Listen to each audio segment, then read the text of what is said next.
First up is Bros, and I have been very worried about overhyping myself for this movie and that I'd be setting it up for failure and that it couldn't live up to these expectations that I was setting for it. And I'm very pleased to report that I had a wonderful time at the movie. It's a romantic comedy, and as you may have heard from the marketing or all the stuff around it, it is a gay romantic comedy. Oh my God, shocking. Grasp at pearls, etc., etc. No, I think the thing I like the most about it is that, yes, it very much follows the romantic comedy tropes. It is not reinventing the wheel here. There's some sort of discourse over whether or not it is. I think because it so closely follows this formula that anyone who's seen a rom-com pretty much knows, it's not reinventing, but it is bringing forth representation. And so, of course, the big change with this one is that instead of a heteronormative relationship, it is two guys who are the main couple involved. And I think it is certainly helpful to have an understanding of queer culture and especially like gay male culture. And if you have friends who are in the community or, are a member of that community yourself, there are going to be a lot of extra jokes that land very, very well for you and you will chuckle and laugh out loud at.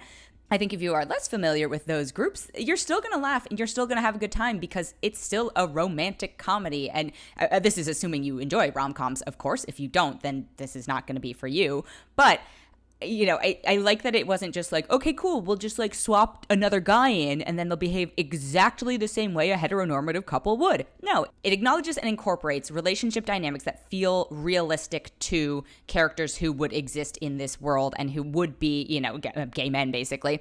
There's a ton of representation in it. I will say couple quick notes on it. So Billy Eichner co-wrote it. He stars in it. I'm a big Billy Eichner fan. I love Billy on the Street. I think he's very, very funny.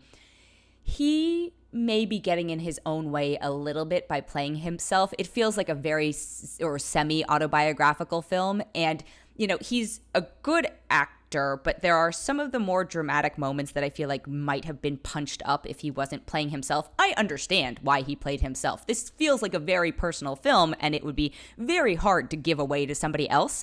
But then you have the same sort of issue with his love interest, who's played by Luke Macfarlane, who I think I've only seen in Lifetime movies, and I think maybe like a RuPaul film. But Luke Macfarlane plays his love interest. He's, very bro-y, football-y looking dude, but his acting chops are limited to a certain scope. And again, I still had a great time at the movie, but it could have gone from hilarious, fun, whatever, to legendary if it maybe had people who approached the acting performances from a different angle.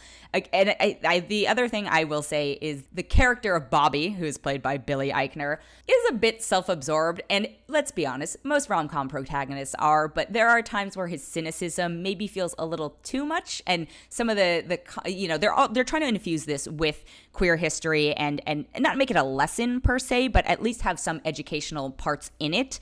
And I think sometimes his cynicism gets in the way of the vibe of the movie. And that's not to say that you shouldn't include these parts, but it struggles a little bit to balance those things. Again, I have to put it out there, but overall, I had a delightful time. It's a very R-rated comedy. I think the last time I laughed this hard at a comedy like this in a theater, because of pandemic, etc., was it reminds me of Bridesmaids. And Bridesmaids is a film I went to see with a bunch of friends from like various backgrounds, and our whole row was laughing, and it was just really pleasant and warm and fun to experience in a group. And I was thinking about, hey, is there a world in which you should wait to see this on streaming or whatever it is? But I think there is something about seeing a movie like this in a communal setting. That's any rom-com, any comedy, any good rom-com and comedy.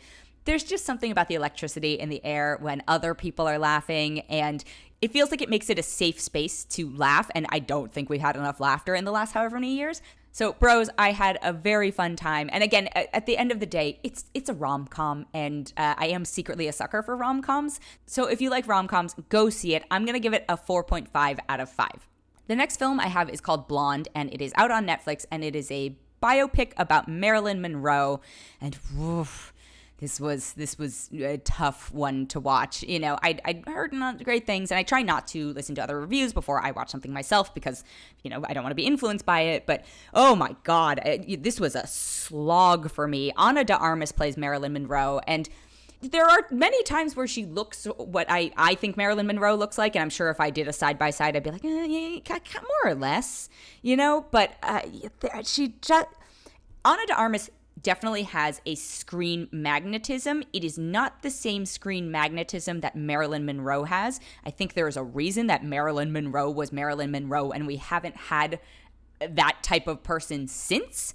And it's very tough because I could not stand this portrayal of her. I don't know a ton about the real Marilyn Monroe, so I don't know how accurate this was to what she was actually like as a person, but I just found this film nearly unwatchable. It slogs along. It's almost 3 hours long. I think the number one way I would describe this film is self-indulgent, and there are a lot of choices. So it's not even necessarily a story. It's more vignettes, and I think there are some movies that can get away with it. This doesn't. Also, it feels very exploitative, which is ironic considering it's a film about Marilyn Monroe, but there's just a bunch of scenes in which Ana de Armas, or Marilyn, the character, or whatever you want to call it, isn't wearing clothes, and it doesn't feel like it enhances the story. It just feels like the director was like, oh, she's going to take her top off here. And I think there's a world in which, it could be a commentary on the way that Marilyn Monroe was sexualized and all these things, but this just feels like a hot mess and, again, exploitative. If there's not a story reason, why are you doing this? I think Marilyn Monroe's screen persona, seems very bubbly, seems very pleasant, all these things. I get it. That is not who she was necessarily as a person. But this film goes so far in the other direction to be like, she's a victim, or at least that's what it feels like. They're trying to say she's a victim. And that's not to say she was not a victim. She definitely went through some things that seem like she's a victim of circumstance, of exploitation in the studio system, the way men treated women, and some trigger warning about like sexual assault. So I get it. But there's a way to tell it in a compelling way, but this film does not do it. It made me not like Marilyn Monroe. Not that I had a feeling about her one way or another, but I was repulsed by this presentation of it. And again, I just think Ana de Armas was really miscast. You have Adrien Brody playing Arthur Miller, which I don't know what Arthur Miller was like as a person either. You have Bobby Cannavale as Joe DiMaggio. That casting felt fine. I was like, all right, that kind of tracks for me.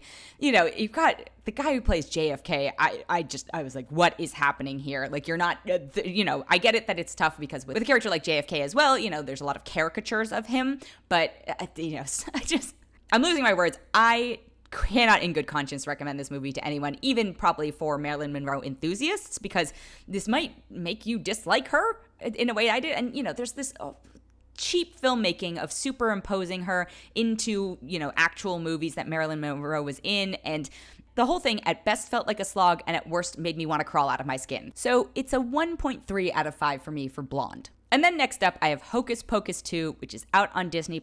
And I'm going to make a confession here. I did not grow up or am not a huge Hocus Pocus person. I think partially to the first film's credit because it was a little spooky when I first saw it, and I'm not a scary movie person, and so I was like, no thank you, this is not for me. I think I recall every once in a while I had, if you had a substitute teacher during October, they'd wheel in the VCR, yes, that's how old I am, and they'd put on a movie and it'd be like Hocus Pocus and everyone else would be excited and I would go, no, I don't want this. But Bette Midler, Sarah Jessica Parker, and Kathy Najimy are all back as the Sanderson sisters. Doug Jones is back, which is fun. You've also got the addition of Hannah Waddingham and Sam Richardson, Tony Hale, and then this new generation of teens, essentially, with Whitney Peak, Lilia Buckingham, and Belissa Escobedo. And this film is not reinventing the wheel, much like Bros does not reinvent the rom-com. I think there's a fair amount of fan service in it. I think one of the challenges with a sequel to something that is so beloved, like Hocus Pocus, is that you're never going to live up to the original. It's very unlikely that you're going to live up to the original, and sometimes it feels like a bit of a cash grab, and this feels not only just like a cash grab, but also a lot of product placement-y marketing opportunities, which didn't feel like they serviced the story. There's a lot of humor around some of the modern technologies, or if you've seen some of the trailers or ads, there's a whole Swiffer product placement thing instead of a broom for one of them, and I was just like, oh, this feels icky to me. This is why this movie is getting made. Also because people love the first one, and very few people seem to be interested in making original films these days. It just lacked some of the joy and creativity and scariness, ironically, of the original Hocus Pocus. Also, it pretty much requires you to have seen the first one, which I think is fine for a movie like this because there's a good chance, in fact, there's probably almost 100% chance that you will have seen the first one going into the second one, because this is not a sequel you'd be like, I'm going to check out 2 without having seen 1. So For those fans, it's not going to be a problem. And since those are going to be the majority of fans, it's great. Most of the joy, I think, of it is in the callbacks to the original one. And I rewatched the original one closer to, I was like, oh yeah, this is actually a pretty good movie. And then watching this one, I was like, oh, this is a Xerox copy of a pretty good movie. So with that in mind, if you were going to watch it, you were going to watch it anyway. Just temper your expectations accordingly. If you were not going to watch it or you didn't know what Hocus Pocus was, I would recommend watching the original Hocus Pocus. And then you can move on to 2 if you really feel like it. But I think 1 will scratch that itch for you, or rewatching 1. I did enjoy the addition of the new actors. I love Tony Hale. I love Hannah Waddingham and Sam Richards, but underutilized is what I would say. And then as for the teens, they're fine. I do like that it is, female led this time. And I've never heard virgin said so many times in movies that are Disney movies. I was like, oh, wow, these are really obsessed with this concept. Good luck explaining that to younger audiences. But I guess these are not really, I don't know what age one would watch this at. I probably watched it too young, which is why I wasn't a huge fan and or was scared. But lacks some of the spookiness, definitely lacks some of the originality. It's 100% fan service, and there's nothing wrong with that. But just know that going into it. I'm going to give it a 3 out of 5. The last film I have this week is called God's Creatures, and it's really the story of family. It takes place in a small fishing village. Emily Watson plays this sort of mother who is not just mother to her family, but seems to be sort of like a town mother in some senses. Paul Mescal plays her son, who is returned from being abroad from a while. Ashleen Françoise, I'm probably saying her name wrong, I'm so sorry, plays a woman who lives in the town, and basically, something bad happens, and it becomes a question of whose side are you on and where do your loyalties lie? And I gotta say, it's a very slow burn, like a very, very slow burn. I think Emily Watson is a spectacular actress. If it had just been her, I would have been like, great, I'm on board anyway. But the fact that Paul Mescal was in it too, I was like, great, I'm in. And I think the most painful / accurate thing about this movie is the way in which people behave towards victims, especially when victims are women.